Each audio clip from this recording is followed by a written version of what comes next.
امت مسلمہ کے متفقہ خلیفہ ثانی حضرت عمر فاروق رضی اللہ تعالی عنہ پر 26 یا 27 ذی الحج کو ایک مجوسی غلام نے نماز کے دوران حملہ کیا۔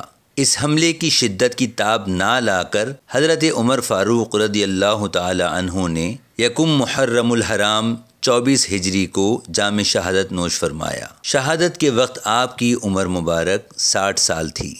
آپ رضی اللہ تعالی عنہ عشرہ مبشرہ اصحاب کرام میں شامل ہیں۔ اللہ عز و جل کے دین کی سربلندی کے لیے آپ رضی اللہ تعالی عنہ کی بے شمار خدمات ہیں جن کا احاطہ ممکن نہیں۔